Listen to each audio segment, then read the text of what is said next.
सर्वप्रथम महाकारुण्य तथागत बुद्ध वह परम पूज्य बोधिसत्व बाबा आज के इस मंगल अवसर पर महाकारुण्य तथागत बुद्ध की 2568वीं त्रिगुणी वैशाख पूर्णिमा के मंगल अवसर पर मंच पर आसीन पूज्य भंते जी को पंचांग प्रणाम। पंडाल में बैठे सभी धम्म बंधु ने मेरा सभी ने जय भीम नमो बुद्धाय। धम्म बंधु, सबसे पहले तो मैं साधुवाद देना चाहूंगा।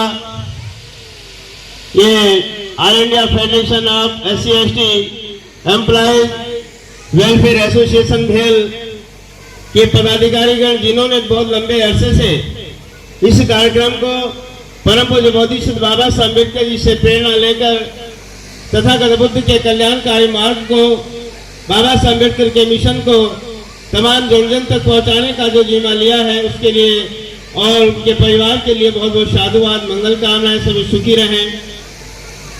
मंच के माध्यम से जैसा कि अभी आपने सुना, बनते करुणा सागर जी ने आपको त्रिसन पंचशील दिया। गत वर्षों में भी यही प्रक्रिया रहती है। धम्मबंधु, मुझे जो समय मिला है, अभी बनते जी ने त्रिसन पंचशील दिया, उनका ट्रांसलेट भी उन्होंने किया। बाद में एक अक्षर आया है, भंते जी ने क्या लगाया, साधु साधु साधु।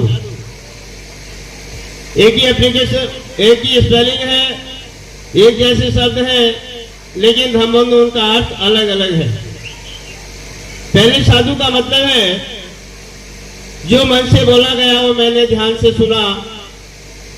दूसरे साधु का मतलब है जो आपने कहा मैं उस पर अमल करूंगा। और तीसरे साधु का मतलब है जो अमल करने से मुझे लाभ हुआ वो मैं जन जन तक पहुंचाने का काम करूंगा। ये साबित हो जाता है, जरूरी हो गया कि मंच के माध्यम से जो बात बोली जाए, मैं श्रोतागणों से, धम्म उपासक उपासिकाओं से निवेदन करूंगा कि वो बड़े ध्यान पूर्वक सुने, ताकि हम कल बताने वाले हों। कहा है जो अच्छे श्रोता होते हैं वो आगे चलकर वक्ता भी बनते हैं। अगर अच्छे से आपने श्रवण नहीं किया, अच्छे से नहीं सुना, तो आप वक्ता नहीं बन पाएंगे, समाज के प्रेरणादायक नहीं बन पाएंगे। तो भंते जी ने जो हमें पंचशील दिया, समय पहले से ही हम बहुत पीछे चल रहे हैं।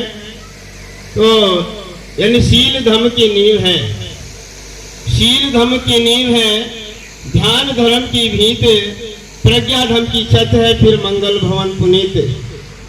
यानी हमारा जो धर्म है, तथागत बुद्ध की जो विचारधारा है वो शीलों पर आधारित है और हमारा जीवन भी शीलों पर आधारित है। तथागत बुद्ध ने अपने 6 वर्षों के बाद जो बोधि ज्ञान प्राप्त हुआ, उन्होंने 4 आर्यसत अष्टांगिक मार्ग में शामिल कर संजन तक पहुंचाने का काम किया। हमारे जीवन को, दुख मुक्त जीवन को सुख में कैसे हो, तथागत बुद्ध ने शीलों का निर्माण किया, अष्टांगिक मार्ग का निर्माण किया। तो शीलों की जब बात आती है कि शील धर्म की नींव है, ध्यान धर्म की भीत, प्रज्ञा धर्म की छत है, फिर मंगल भवन पुनीत।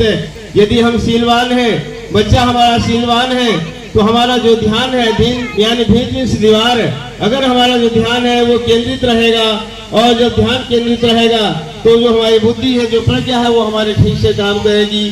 तो शील धर्म की नींव है, ध्यान धर्म की भीत, प्रज्ञा धर्म की छत है, फिर मंगल भवन पुनीत। जब जब अंतर जगत में जागे चित्त विकार, मैं भी दुखी हो उठूं दुखिया सब संसार। यदि हम तथागत बुद्ध के शीलों से भटक जाते हैं तो हमारे जीवन में अकुशल कर्मों का प्रवेश हो जाता है, हम अपने जीवन में सुखी नहीं रह पाएंगे। तो पंचशील को मैं एक रचना के माध्यम से आपके सामने पेश करूंगा। सबसे पहले जिन्होंने ये मार्ग दिया, बोधिसत्व बाबा साहब अम्बेडकर जी के लिए भी 2 शब्द मैं यहाँ पर बोलना चाहूंगा।